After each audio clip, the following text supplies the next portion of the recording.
Welcome to this live stream. I'm delighted to be again with Professor Scott Turner. The live stream started late. I'm sorry about that, guys. That's actually my fault, not the fault of Professor Turner. He's graciously been waiting on the stream for almost 10 minutes because of a confusion on my end.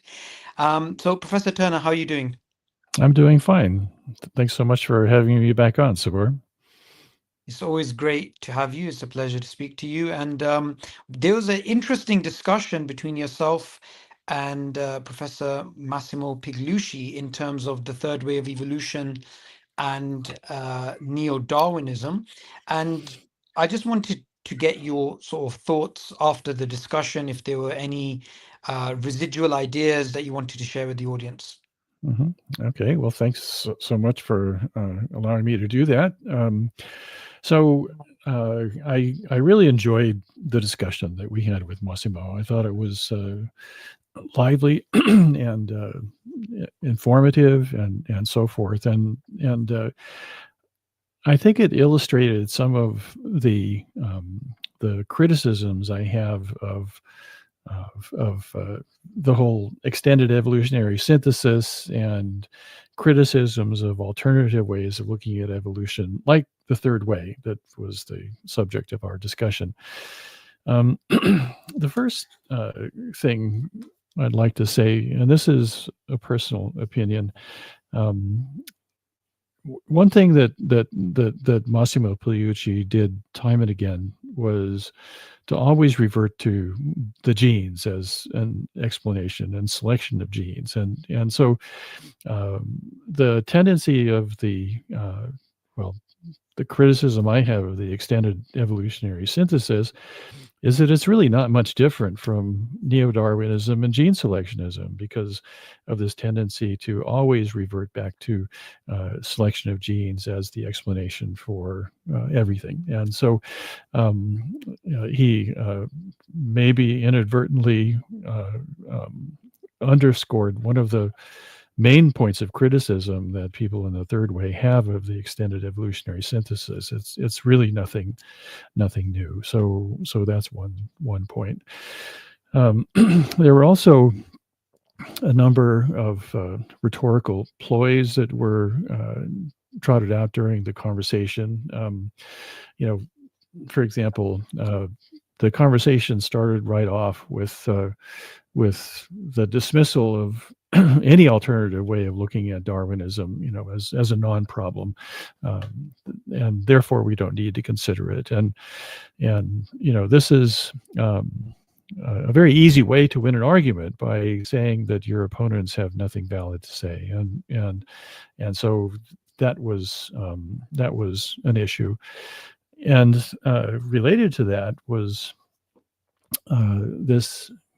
Once you acknowledge that there's this other opinion out there, to brand it as somehow non-scientific and that it's somehow off in the ether somewhere, and therefore also not worthy of consideration. And among these kinds of allegedly non-scientific ways of looking at this is actually taking the issue of intentionality and purposefulness in living systems, including their evolution, not taking them seriously.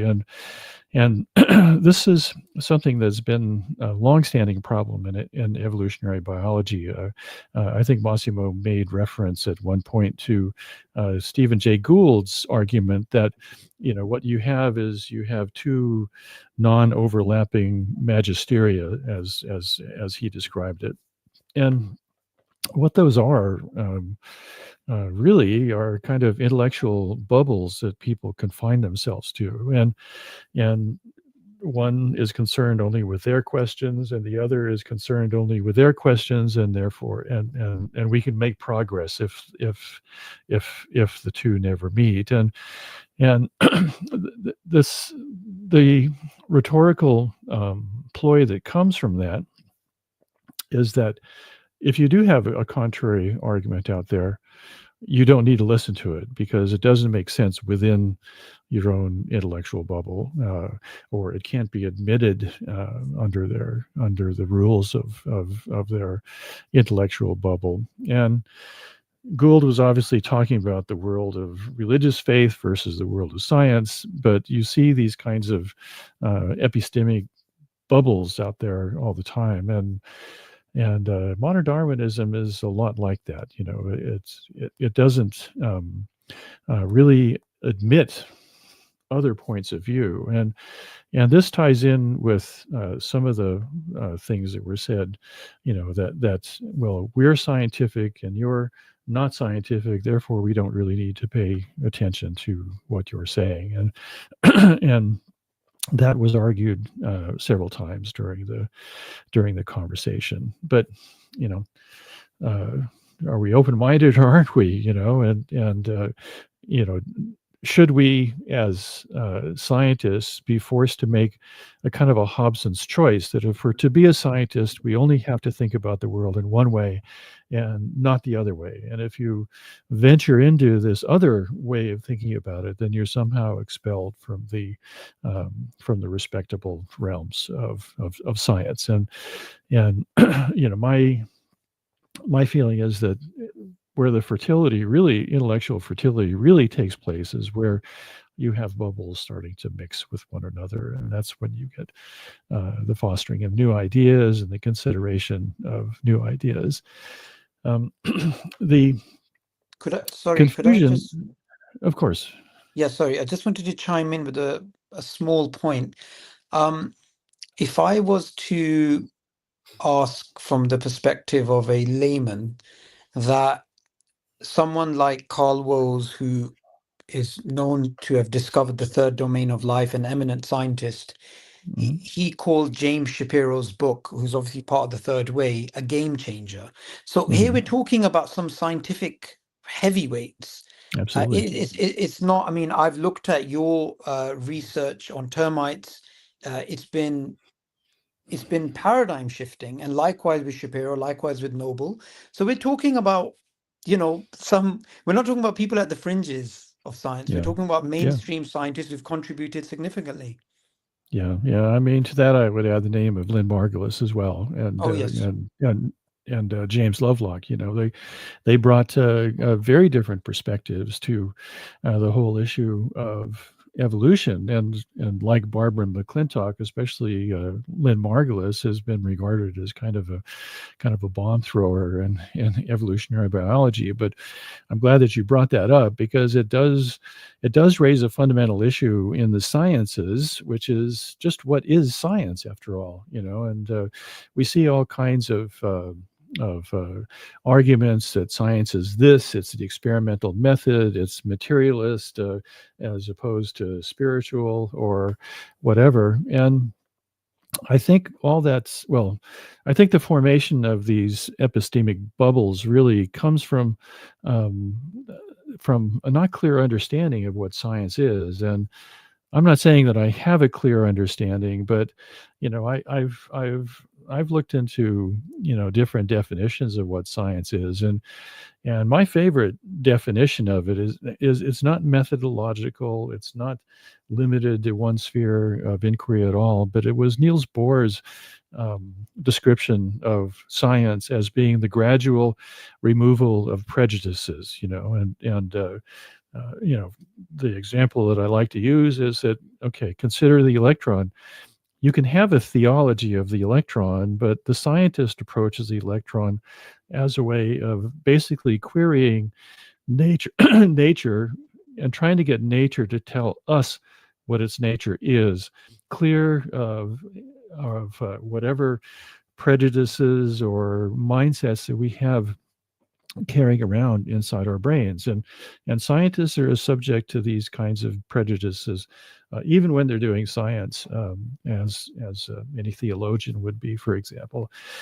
And so I think that the path to a coherent theory of evolution is going to be to take a fairly broad picture or a broad view of just what science is. And so, you know, I don't think it's quite helpful to say that, well, we're science on this side and you're not science on that side, because you're thinking about the world in a different way than we Yeah. do. And so that's my second point. And Just the third comment that I wanted to make is that, and this is related to what you just said, Sabor, is that when you, well, I said in response to one of Massimo's question that no, there aren't a lot of good experimental tests of this, and therefore, you know, the conclusion that Massimo drew from this is that, well,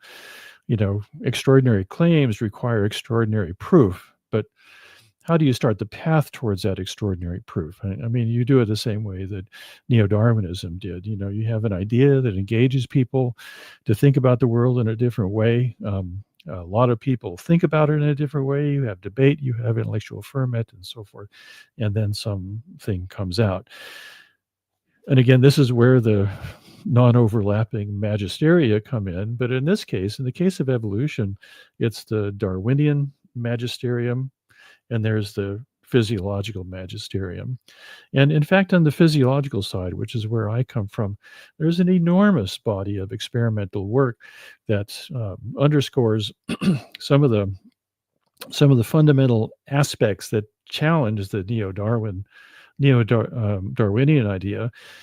The third way of evolution is a kind of a sampler of that. And as you pointed out, you know, people like Jim Shapiro, Carl Woese, you know, there's enormous amounts of experimental evidence out there. But if the one side is not listening to it or is not aware of it, then, you know, you have this, like, again, a closed intellectual bubble going on there. And so, you know, I will say right off the bat that, you know, and I said this several times during our conversation, that when it comes to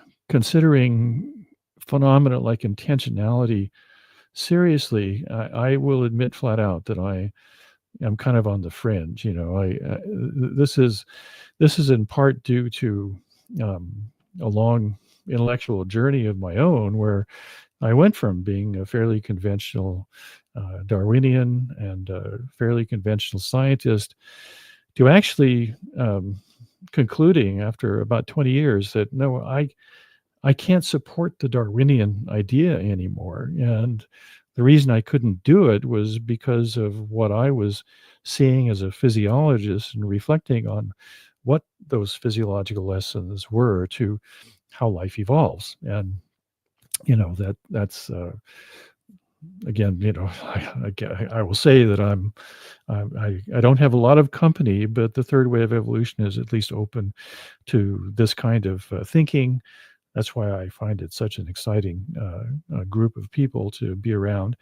And the conventional neo-Darwinian realm doesn't really recognize it, as we saw with a couple of comments from Massimo Pigliucci.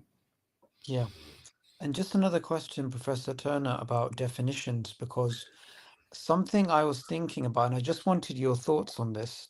There was a lot of back and forth about the definition of intelligence, but in the realm of argumentation, or you know, any sort of disagreement, some definitions are not precise. They're just not there, but we have a kind of idea that we're using definitions for a certain purpose. So genes, for example, are not well defined. Everybody knows that. It's an extremely slippery term, and in fact, Dennis Noble's done an excellent, um, you know, paper on how genes are used, and Johansson's definition and the definition used in the selfish gene, and how it's, you know, it's not helpful to switch from one to another. So I was kind of thinking, well, intelligence is kind of self-evident, and to try and pin it down to a definition in the same way that we want one for genes, it's just not helpful to go down that route. I mean, that's just the way I would approach the problem. I'm not sure what you think of that. Yeah, you're absolutely right.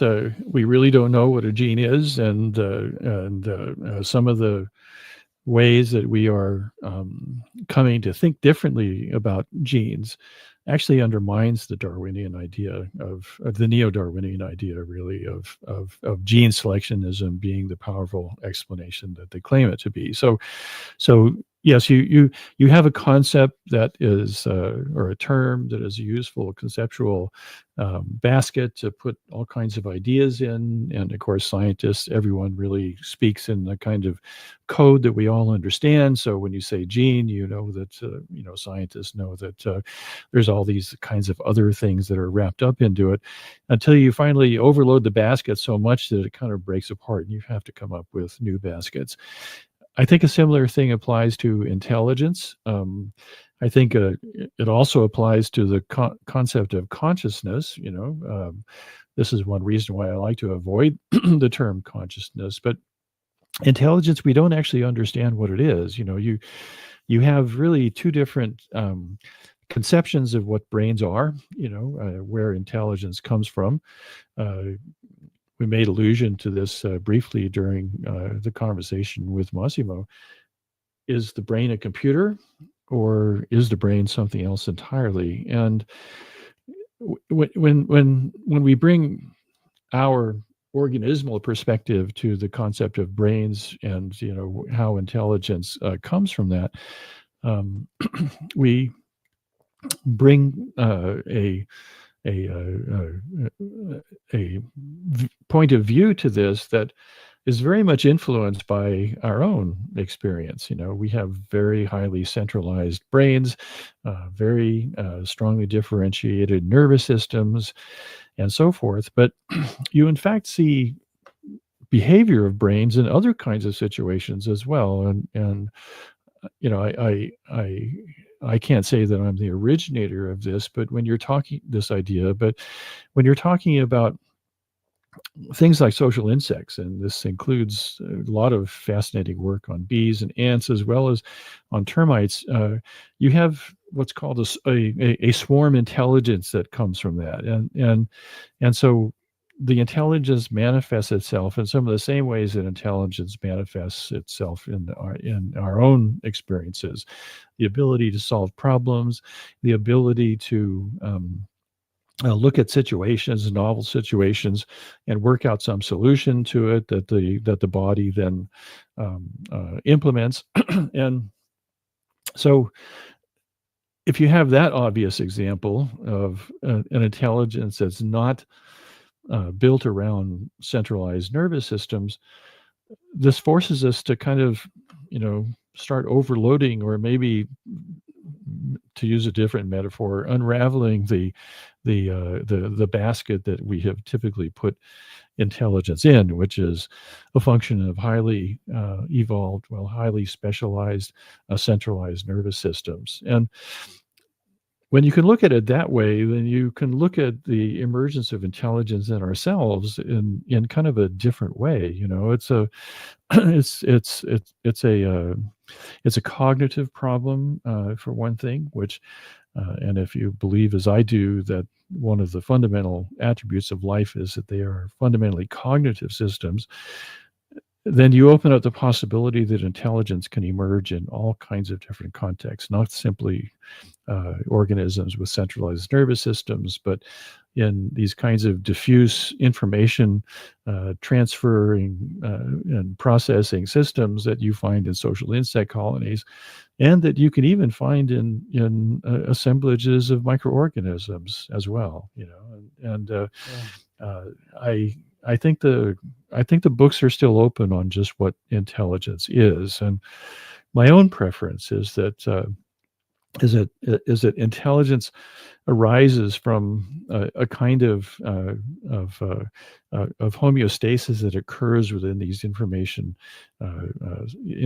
sharing systems. And um, I think a good illustration of that is what happens with the magic eye illusion. These things that when they still had Sunday comic pages, you'd often have this magic eye illusion as part of it.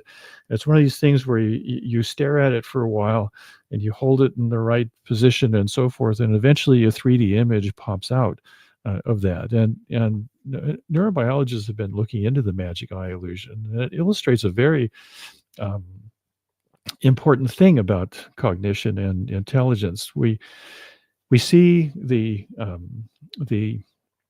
3D image as a result of a kind of a conflicting inputs from the two eyes.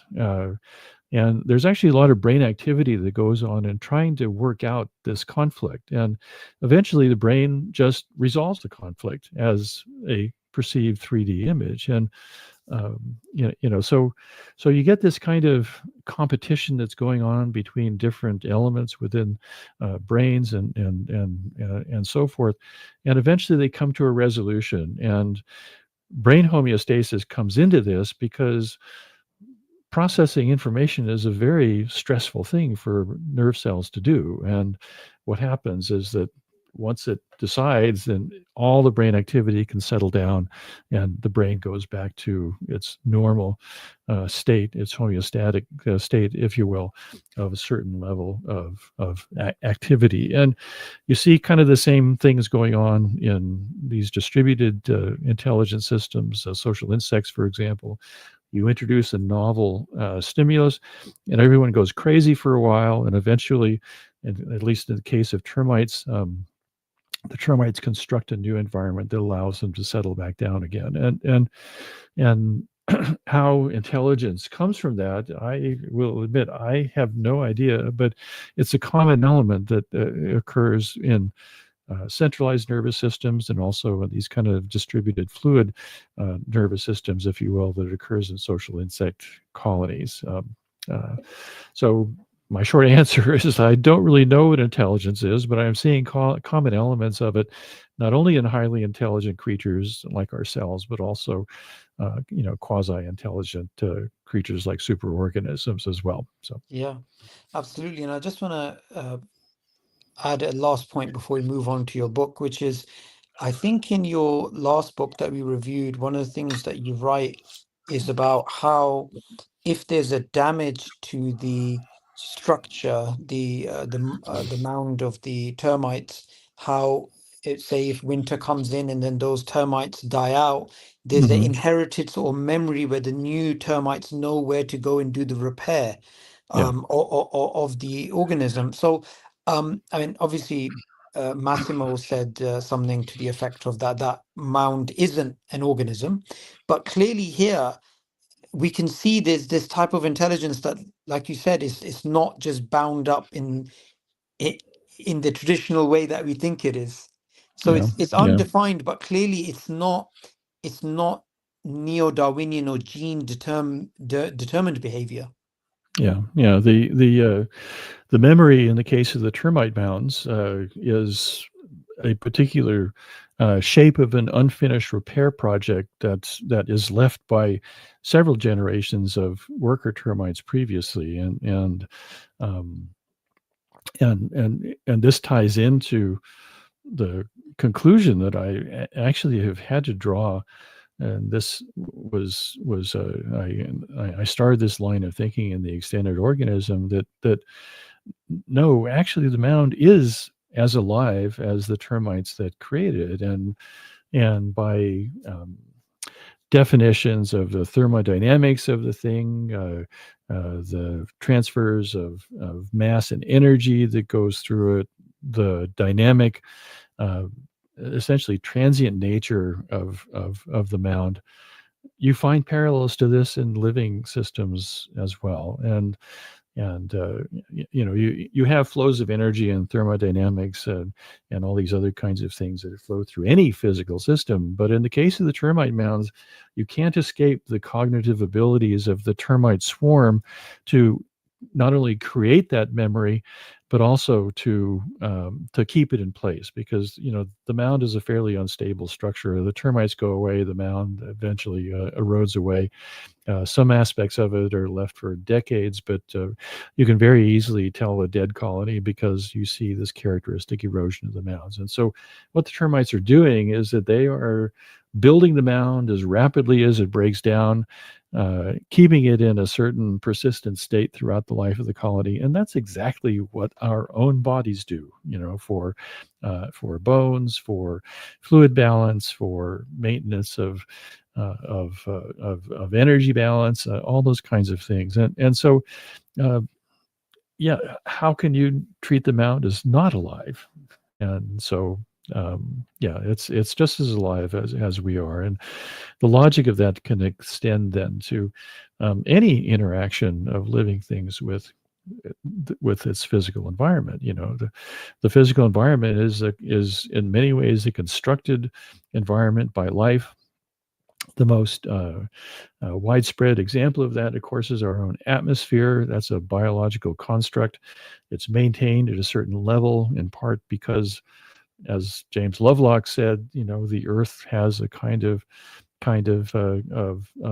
physiology to it, and homeostasis applies. And so you have one of these abilities of life is to impose homeostasis on its physical on the physical environment, and in a variety of contexts. And the result is that you really do have to think about the physical world as being, at least in part, a construct of life. And this is one of the reasons why Gaia theory makes perfect sense to me as a physiologist, whereas to people like Richard Dawkins and so forth, it's basically a kind of a nonsensical idea. But to me, it makes absolute perfect sense. And of course, you see it in a variety of other contexts, in the ecology of systems, the ways that organisms modify systems. It's almost ubiquitous, or modify the physical world. It's almost ubiquitous in life, and it's not something that you really see in places where we know that there is no life, like the moon, or maybe Mars. If it has life there, it's been diminished to a fairly small component of what shapes the Martian landscapes. But it's you simply can't escape the conclusion that no, the physical environment is as alive as the organisms that interact with it. Yeah, absolutely. And thank you for that comprehensive answer. So now we'll move on to your book, The Tinkerer's Accomplice. So before we get into the book, I just want to reiterate, because this is one of the things that came up in the discussion as well, about design when it's mentioned in this context. So when Mm-hmm. design is mentioned in this context, for the benefit of the viewers, I want to say that this is naturalized design. We're not talking about anything supernatural, and the third way of evolution is a purely naturalistic program. So that, Yes. any sort of attack that is mounted against it from the perspective of its non-naturalistic science is just not valid. Yeah. Yeah. And it's one of the distinctions of the third way of evolution from intelligent design theory, for example. And I want to make um, you know very clear that I while I disagree with intelligent design theory, it's for some fundamental philosophical reasons. But I give full credit to people like Steve Meyer, who have at least introduced the notion that, well, maybe we should be taking intelligence of design seriously. My criticism of intelligent design theory is that they've misplaced the source of the intelligence, and I would place it actually squarely within the organism, the ways in which organisms are created and the way they sustain themselves. And this is where physiology can actually bring in a lot of insight into our understanding of how evolution works. It not only helps us understand how living things work. The complexity of living things is so immense that it's virtually a miracle that we exist at all. Never mind that we exist for, in our case, in humans, for decades. We age, but I look pretty much the way I did when I was 18. But it's and that kind of persistence is a remarkable fact. And one of the things that we need to really grapple with is, what is it that sustains life? And this is where my perspective as a physiologist comes in, and what the principal message of the Tinker's Accomplice was. So the subject came up in the conversation with Massimo. How is it that bones actually come to be shaped in a way that optimizes the bearing of the loads they have to bear. And um, bones are a dynamic system. They're always being restructured, just like termite mounds are, I will say. And somehow they converge on a situation where the bone becomes structured so that all aspects of the bone sustain roughly the same kind of strains under loads that exist everywhere else, and this can be traceable directly to a kind of strain homeostasis that exists in the network of basically information sharing cells that not only take down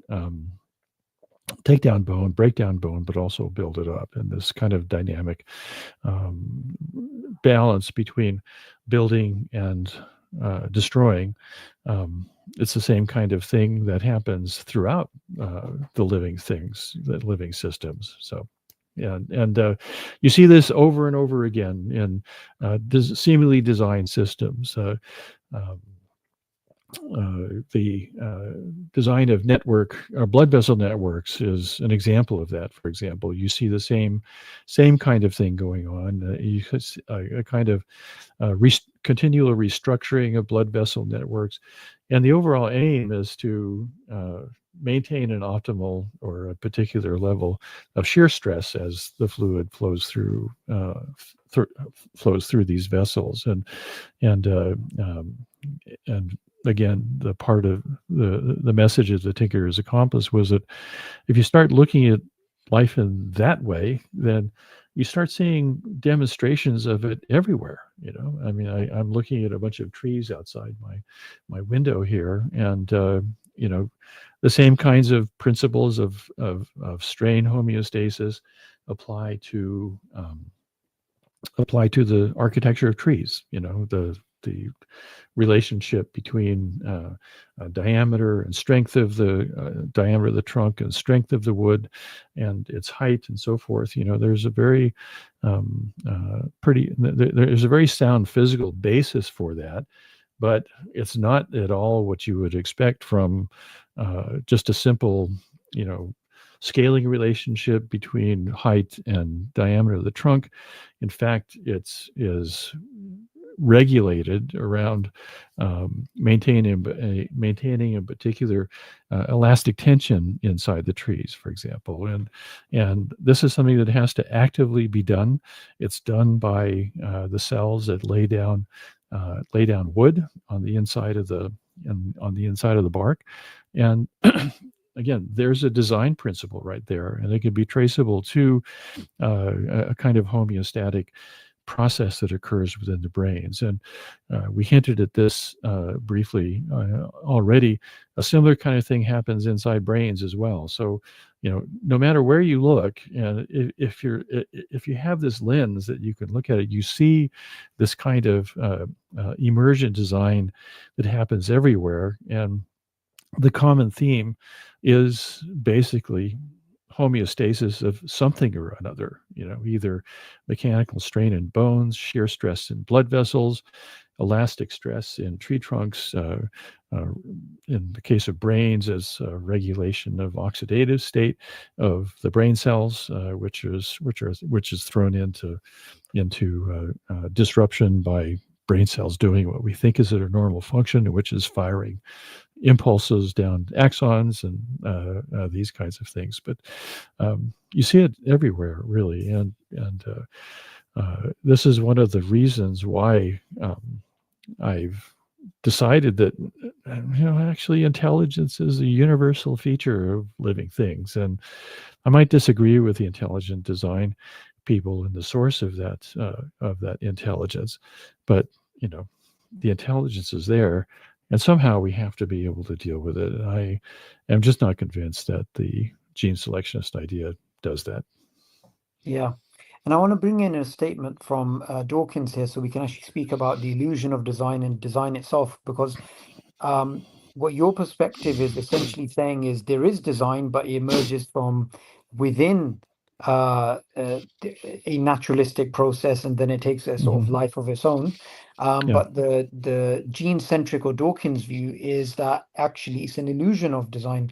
And one of the things that he famously said in River Out of Eden is that the illusion of design and purpose is so strong that biologists use it as a good working research heuristic, right? But here, what you're Hmm. saying is, well, we don't need to call it an illusion. We can still call it design because Hmm. because it is design, right? Hmm. But by the Yeah. organism. Yes, that's right. This notion of apparent design, which is the centerpiece of the whole notion of teleonomy versus teleology, it it relies on this apparent, this a kind of illusory conception of what design is. But no, design, these things are designed. They are the result of an active process. It's centered around a particular goal or end state, if you will, and that's the element of design. Really, so design is real. It's an actual phenomenon, and we need to be able to bring that into our understanding of the evolution of life, because otherwise we're in this other example of non-overlapping magisteria, and Ernst Mayr has done this as well. He's divided life into basically two magisteria. There's adaptation of organisms and the physiology and all this other kind of stuff. And in a completely separate realm, he puts the evolution, which he attributes to a Darwinian idea. And how can you have a coherent theory of evolution if you don't think about how life actually works? And an inherent feature of how life actually works is that they design themselves. They do it intelligently. They create their environments, and you have to figure out some way to meld those two. And this is where I think the third way of evolution comes in to do that.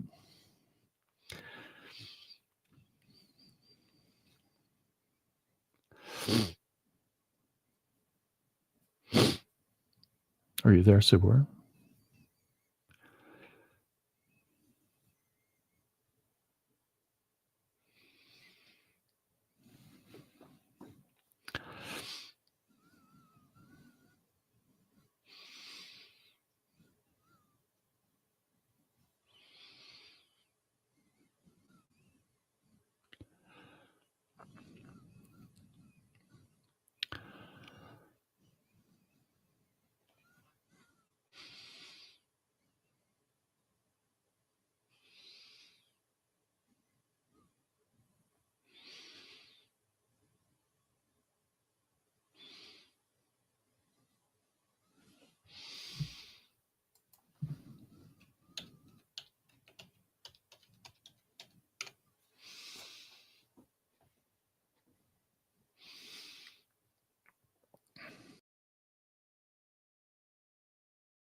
Hi, Scott. Can you hear me?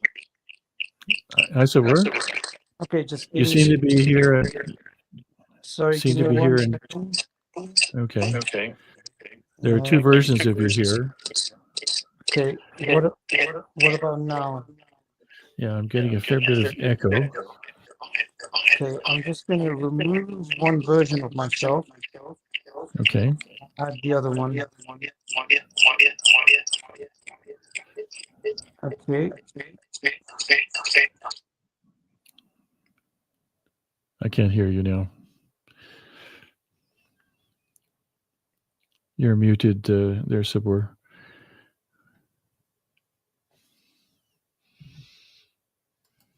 Can you hear me now?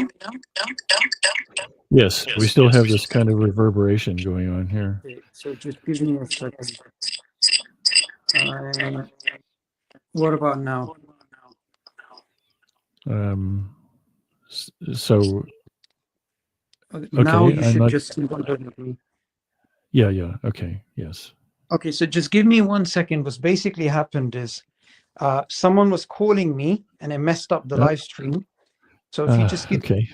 if you just give me a moment, I'm going to join. Okay. If you carry on speaking about the book and the main components of it, then I'm just going to Yeah. join using the other link and sort out this problem. Sorry about Okay. this. All right. No, it's not a worry.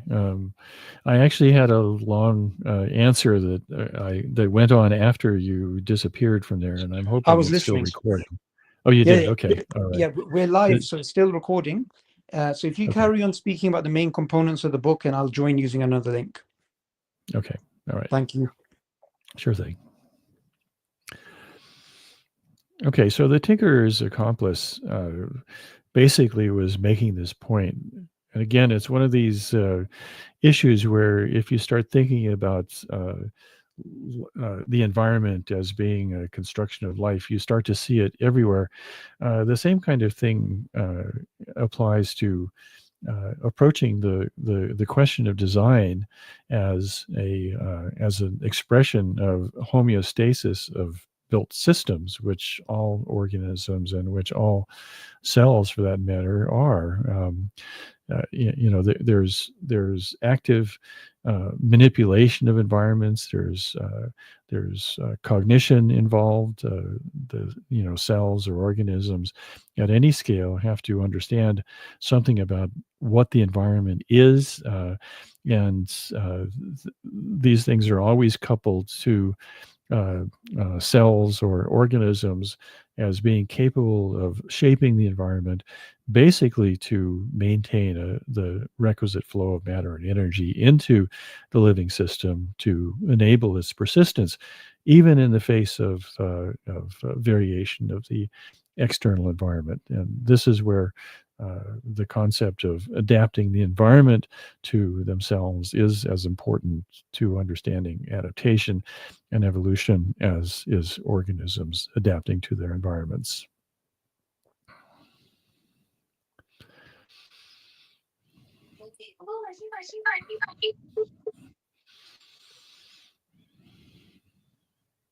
Can you hear me now? Yep. Mm-hmm. Yep. Okay, just give me a second. Yeah. Just leaving that link. Okay, so I lost you for the last 10 seconds. If you can just repeat that point. The you mean from the time we got cut off, or Yeah, I mean, I was it was just literally just before you stopped speaking. okay. Can you remind me what I was saying in the last 10 seconds? No, because I lost track of it. Okay. All right. But yeah, Well, should be fine now. Hopefully nobody's going to give me a phone call, which is going to mess this up. So if you carry on speaking, I mean, actually, let me push back on something I was thinking about in regards to when it comes to the Tinkerer's Accomplice. Essentially, the the the main point of the book is not just to give you a different perspective, but explain why the neo-Darwinian perspective is not sufficient, right? It's in terms of explaining the emergence of design. So what's been some of the pushback in regards to the book from your critics? Um, well, the pushback actually began during the process of writing and review of the book for publication. You know, the the publishers had a proposal for the book. I was in the midst of writing it basically, and it was talking about the problem of biological design. And we had a hard time finding reviewers for it. At least one reviewer said that, well, there is no problem with biological design. Another example of this issue of saying that, well, here's a design that we have solved to everyone's satisfaction, and there's no problem there to explain. And so that was some of the initial pushback.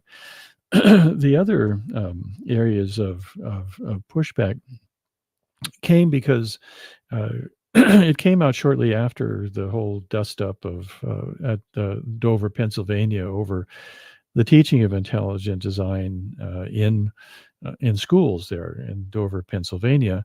This is a very high profile case. It resulted in basically a judicial injunction against teaching intelligent design in science classes um, in the federal district that court had jurisdiction over.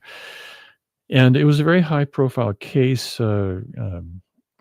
The ACLU and other groups were treating this as essentially a reprise of the Scopes case from 1925.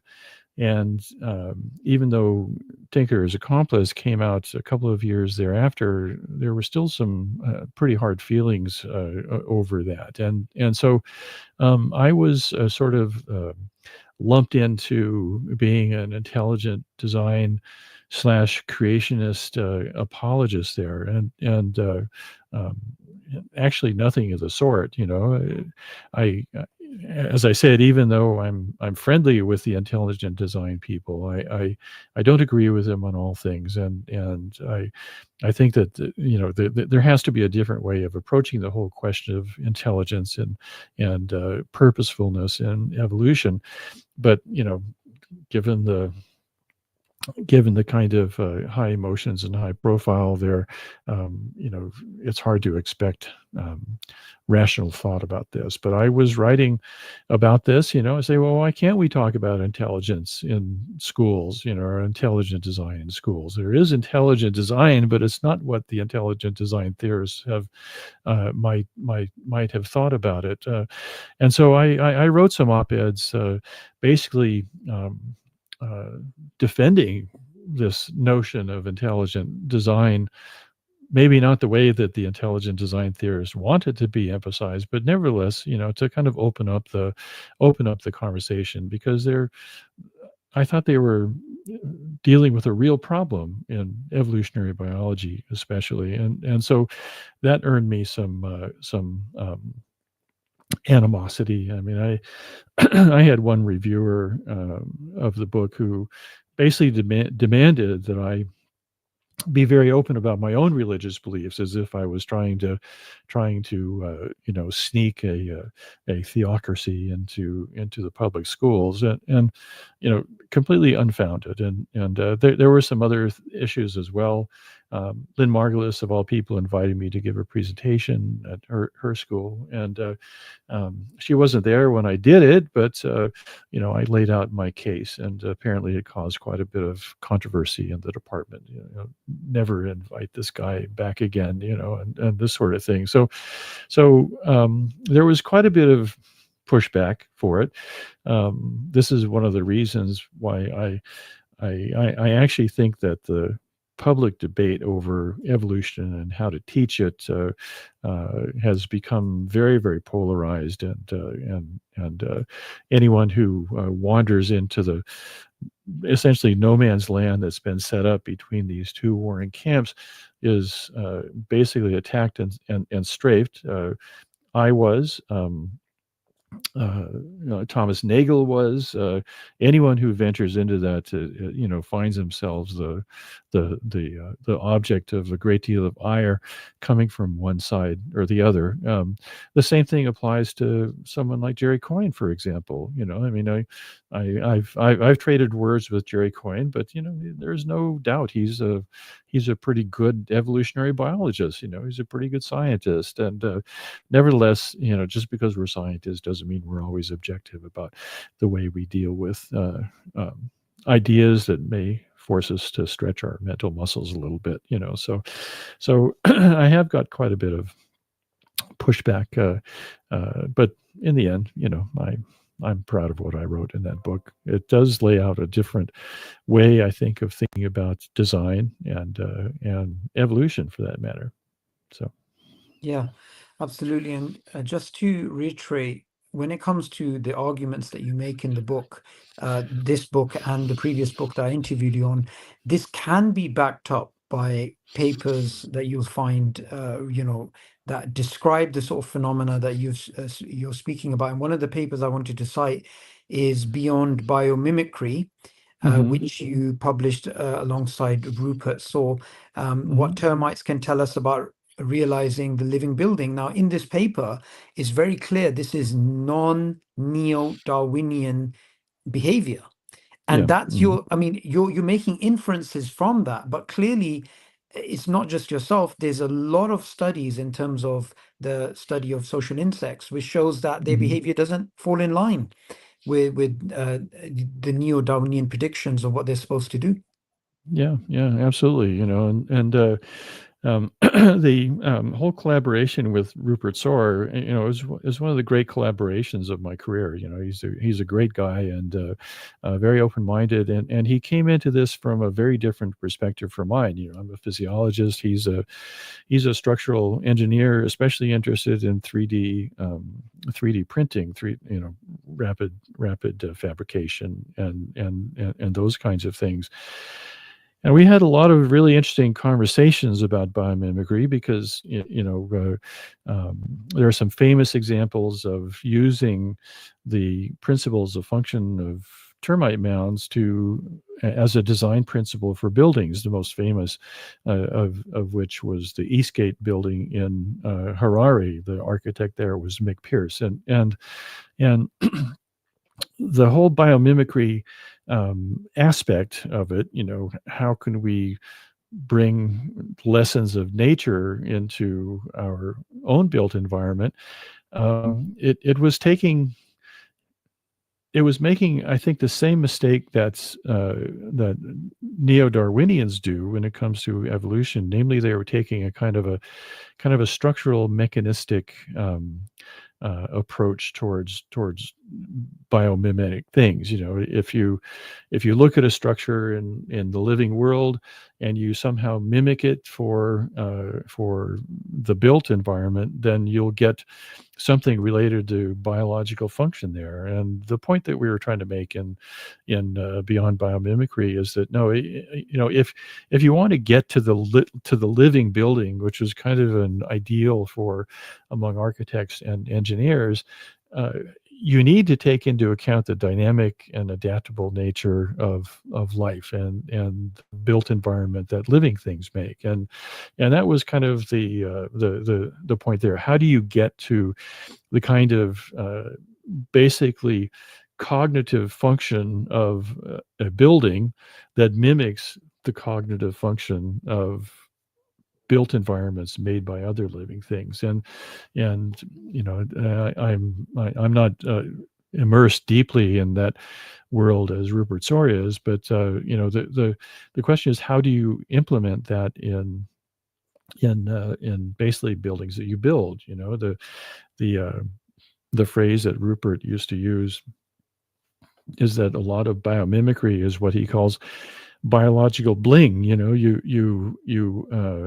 build a building and then you plaster onto it some kind of structure that's going to supposedly make it act like a living building, and totally devoid of any understanding of the function that's going on in there. Well, not totally devoid, but mostly devoid of how that structure comes to be in the first place. And when you're talking about making a building truly mimic life, then you have to make that building somehow mimic the dynamic and basically intelligent and purposeful nature of life itself. And so that was the principal point that we were trying to make in that paper. Yeah, absolutely. And just, I mean, it's important to mention that paper to show that, this is, these arguments are based upon peer-reviewed arguments that have been made in the scientific literature. But also, your book Absolutely. itself was published by, Harvard University Press. I mean, we're not talking about some light, university here. But also, I wanted to add something that you just get your perspective on it and to see how it correlates. Um, Insect behavior, previously, there certain actions that they would take that wouldn't conform to the gene-centric perspective, what Darwin called the special problem, right? In terms of, ants, for example, helping the survival of uh, the other ants rather and the colony rather than themselves, which doesn't fit in line with, survival of the fittest. A lot of these types of things, and other aspects of social insects behavior, which is not to optimize survival and reproduction, can now be explained not as a problem, but part of the social life of these insects. Yeah, and this is tied into the general problem of intelligence. When you talk about swarm intelligence, I mentioned this term a while ago, the kind of things that you see in social insects. Others have made the point that intelligence is a social phenomenon, and you can extend that reasoning to our own intelligence. However our brain does intelligence, it's clear that biologically, the brain is this kind of arena of competition between different types of nerve cells that use different types of neurotransmitters and those sorts of things. And so there is a commonality there that seems to be apparent. It's apparent not only philosophically, but also scientifically as well. There's a good, strong basis for this, even though we can't quite connect the dots to the intelligence that comes out of our brains or the intelligence that comes out of, say, a termite colony. But it's there, and there are common elements for both. In terms of termites, and I think this happens with other people as well. I don't remember if I told this story on our first conversation, but there is a tendency. It comes from the kind of cybernetic conception of what brains are. That is, brains as computers that can be explained by bits being transferred from one place to another, and logic gates and those sorts of things.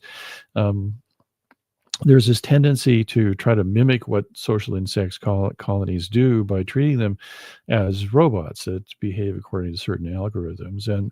And what finally convinced me that no, that's not really true, was one field season when I just had the opportunity to spend lots and lots of time just watching termites interact in artificial arenas. And it became very clear to me that, termites have personalities, different personality types.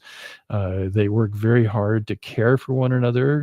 One of the more remarkable things that I observed was that you actually have cleaning stations that are set up in groups of termites where, the soldier termites especially will line up to be cleaned by the worker termites who come along and nibble little fungal spores and whatnot off of their cuticles and so forth. And again, it came to the point where I said, well, these are not robots. These are creatures that are intelligent in their own small way, and that act intelligently in collective ways that ultimately trace down to the fact that these are purposeful creatures. They're intelligent. They make decisions. They take in information.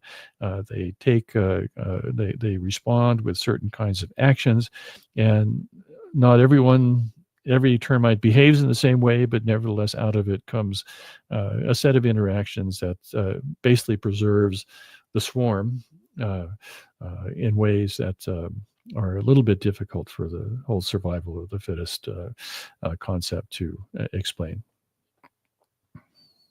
Absolutely, absolutely. And something I was thinking of, Professor Scott, as you were speaking, was that the environment is dynamic and is changing. And if, these social insects were simply pre-programmed, uh, Hmm. genetically determined to act in a particular way in contexts which uh, they had never seen before, they would totally fail. But what we find is that they are remarkable in coming up with solutions.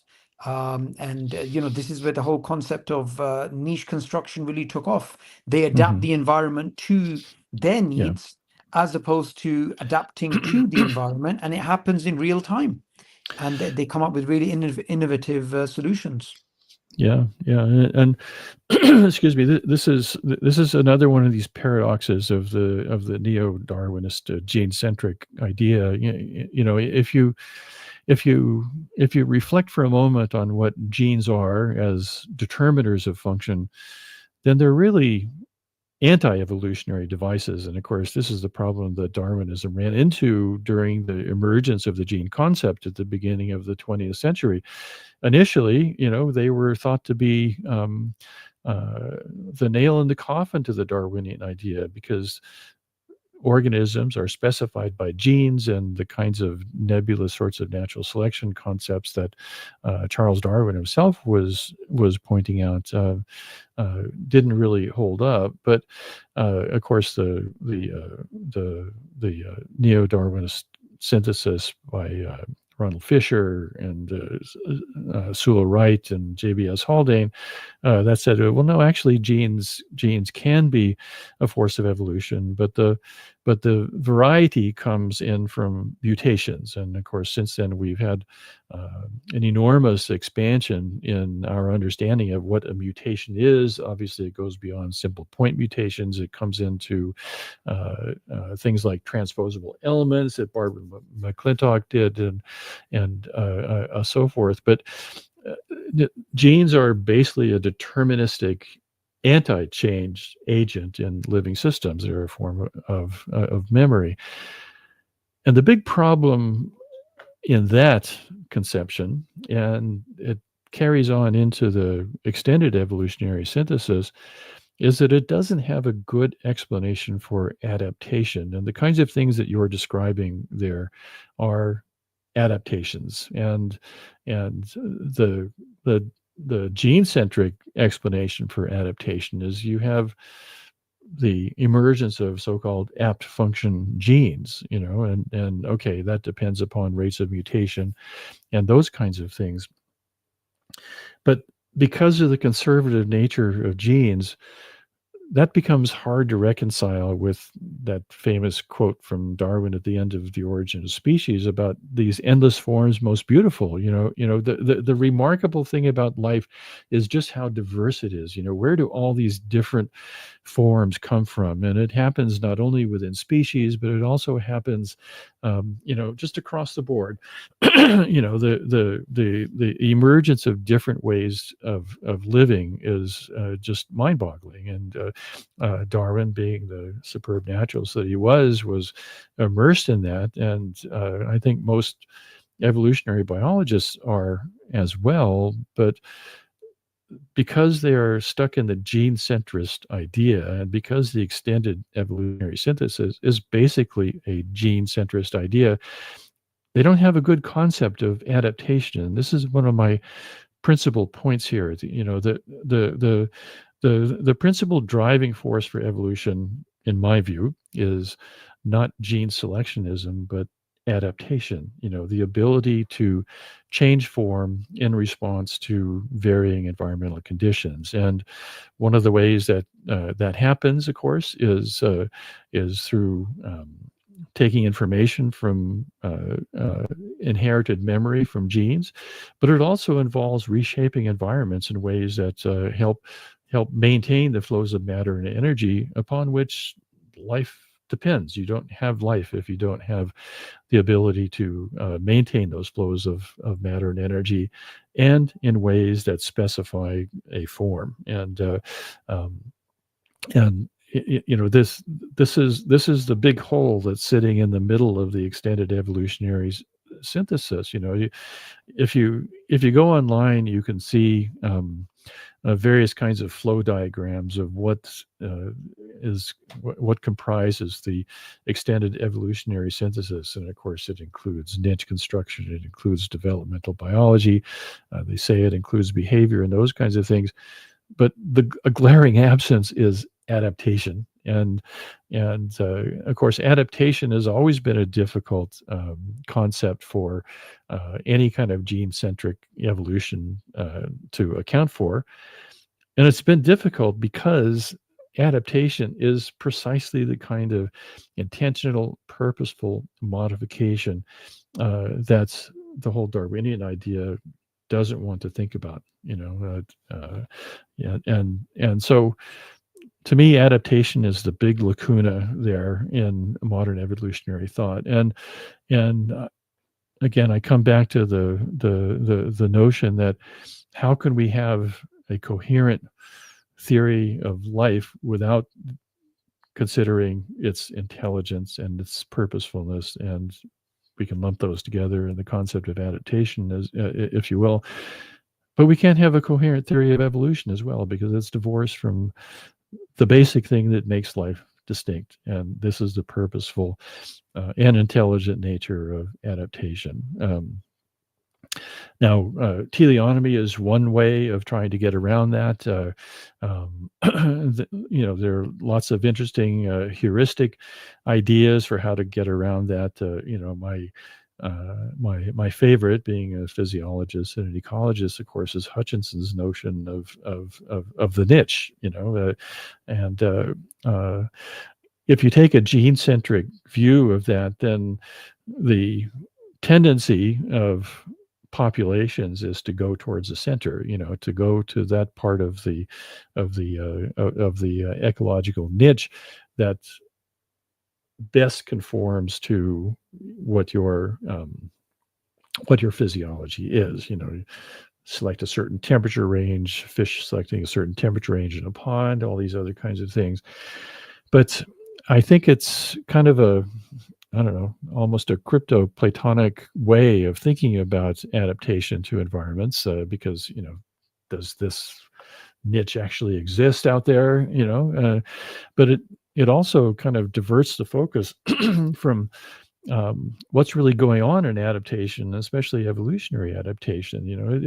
It's not at the center of the niche that this happens. The real action is taking place actually at the extreme margins of the niche. And that's where constructing environments to be able to draw the matter and energy that you need to be able to sustain, that's where the action is, and that's where the evolutionary action is as well. And so that to me is more consistent with this notion of endless forms most beautiful, because where do those come from?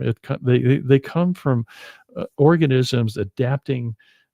Adaptation that occurs at the extremes of the environments that they're inhabiting, and so again, that's a fundamentally, I think, different way of thinking about adaptation and evolution. But the uncomfortable fact remains that adaptation is really an intelligent and purposeful process. And while we still believed in the central dogma of molecular biology of this one-way flow of information from gene sequences to function, we now know that it's actually a feedback loop, and you can have environments defining genes just as much as you can have genes defining environments, and at the heart of it is this purposeful phenomenon of evolution. Sorry, Yes. of adaptation. Yeah, absolutely. Yeah. And this reminds me of Dennis Noble and Ray Noble's book, Understanding Hmm. Living Systems, in which, Yes. in a very simple way, they explain how purpose is coming back into biology. Yeah. And one of the beautiful examples that Dennis Noble gives is about creativity, human Hmm. creativity.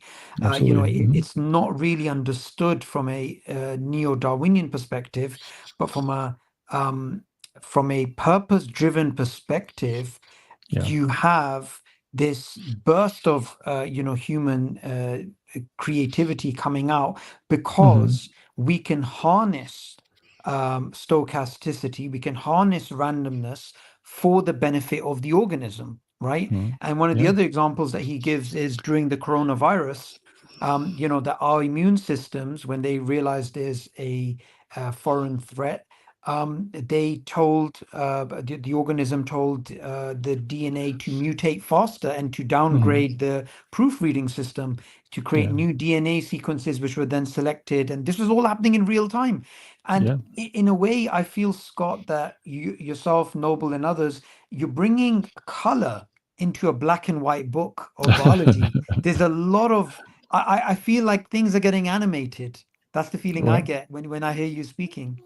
well, I hope so. I hope so. And you know, Dennis Noble is also approaching this whole situation from the perspective of a physiologist. And of course he is very oriented towards physiology of higher organisms. My pathway to this comes from the field of ecology, but I think it's quite remarkable that there is a point of convergence between those fields and now evolution. And I've mentioned this to Steve Meyer before. That, you and I are coming to the conclusion that there is intelligence, design is real.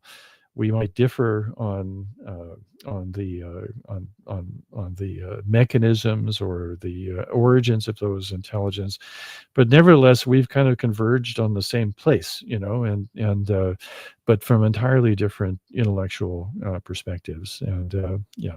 Um, so Yeah, and so that's I think that I that think it's a very exciting time to be an evolutionary biologist, I think, and that's what actually excites me about the third way. yeah, absolutely. I mean, we don't even have to, we don't even have to go as far as the other criticisms of neo-Darwinism and where it fails. And if we were just to stick to what's been described, we already have a whole epistemic treasure trove that can be pursued. And this is one of the questions that I've been asking Shapiro about future research projects, and he's been Hmm. pointing out at many very interesting areas that younger scientists can pursue for the next century or so. And recently he's been working on chromoanagenesis and some Hmm. really Yes. interesting Oh yeah. works there.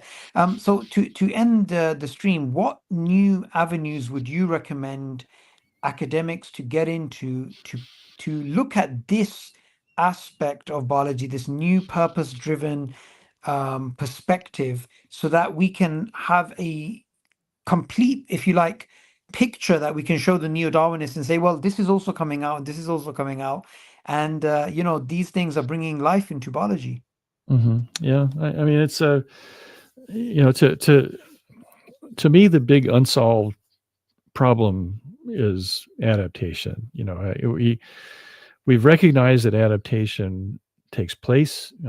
We've known this for centuries. We've known it really ever since Aristotle, and we've had several, promising diversions. The whole notion of Hippocratic balance of different kinds of humors and those kinds of things. That was a prevalent explanation for it, which ultimately fell apart. Obviously, um, this was the roots of the kind of essential vitalist idea for life. One of the things about Claude Bernard, who played a significant role in the Tinker's Accomplice, was that he figured out another way to be a vitalist. There are intellectual roots to that as well that go back to several decades, the previous century, from when Claude Bernard was active, uh, and the conversation changed from what kinds of vital stuff makes matter living to a concept called the many little lives that was formulated by certain medical schools in France, for example. One of the interesting anticipations of the superorganism idea, actually, and the idea there was that what creates life is not vital stuff, but a long conversation between all the aspects of living things, and that somehow this conversation works out to sustain the persistence of a collection of living things. And of course, the social insect colony, the bee swarm, was an example of that. And that's very much the perspective that I come from. Adaptation exists. It exists as a result of conversations between cognitive and actually intelligent components of a living system. This can be done at many, many different scales. And to me, the most promising aspect of experimental work is to work out what these many little lives conversations are and how they produce a persistence of form, dynamic persistence of form in the face of environmental forces that disrupt it. And of course, niche construction is one of those kinds of things. Looking at regulation of form in different kinds of contexts, which has been done extensively for things like blood vessel networks and bones, and those kinds of things.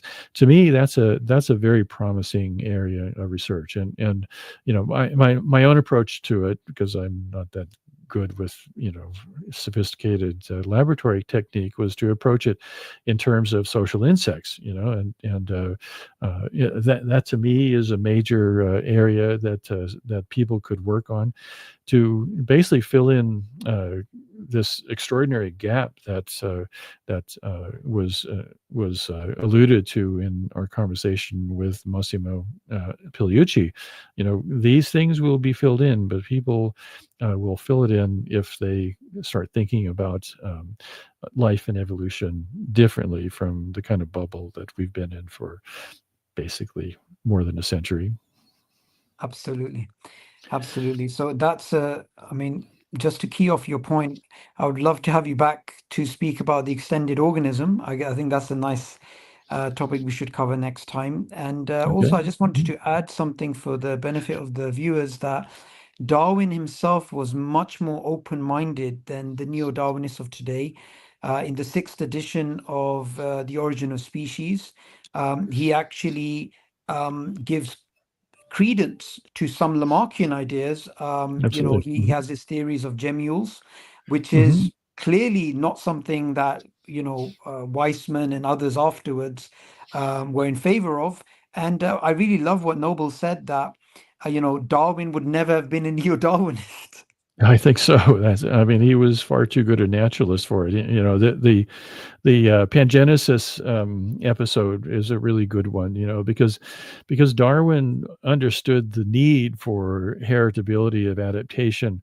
That's the neo-Darwinian idea has just a very narrow and actually inadequate conception of, and this is reflective of Darwin's deep immersion into what we call life itself. He was an absolutely superb naturalist, and I think the pangenesis idea, it had promise.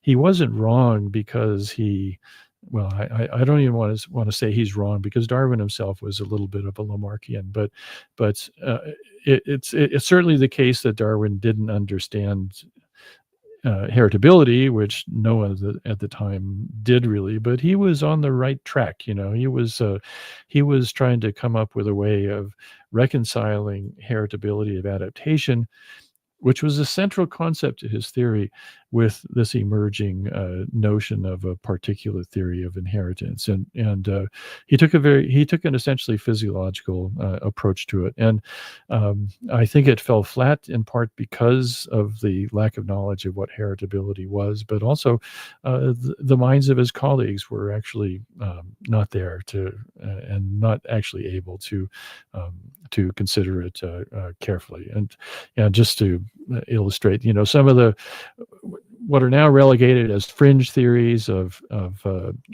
evolution that were prevalent in the late 19th century. I'm thinking, in particular, of Edward Drinker's Cope's ideas. They're very physiological aspects. They're non-Darwinian, but you never read about them today, and you never read about them today because they never got a lot of traction with colleagues who were focused on something else entirely, namely trying to understand the nature of the gene. Perfectly legitimate thing, very fruitful pursuit of endeavor, but it was a fashion, if you will, with that ideas like pangenesis. Well, they didn't find a comfortable home in, and we're getting to the point now where we can. It's starting to become Absolutely. more comfortable.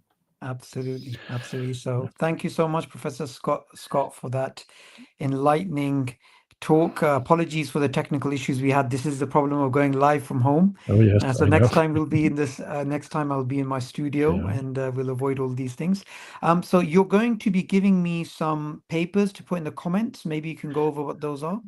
Sure. Yeah. I put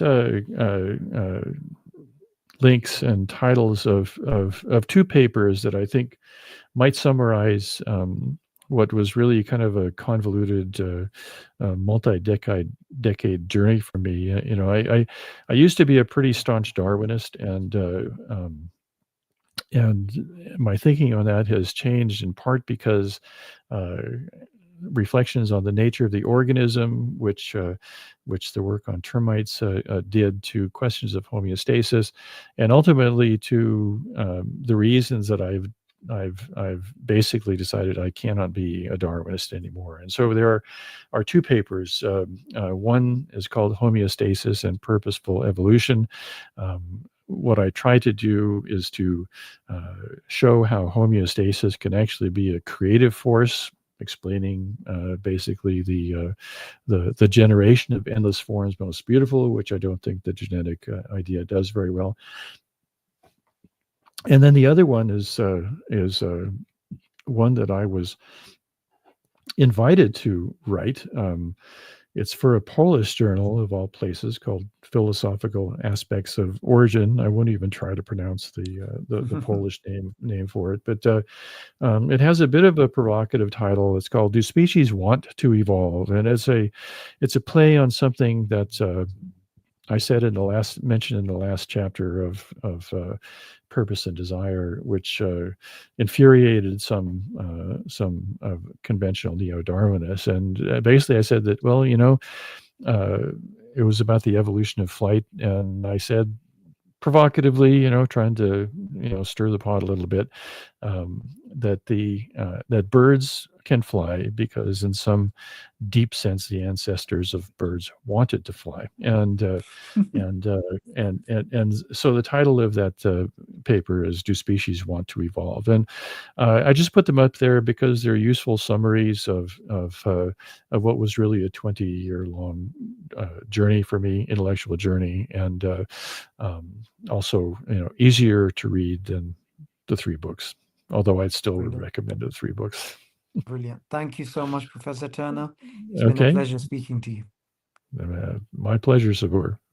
Okay. Cheers. Bye bye. Bye.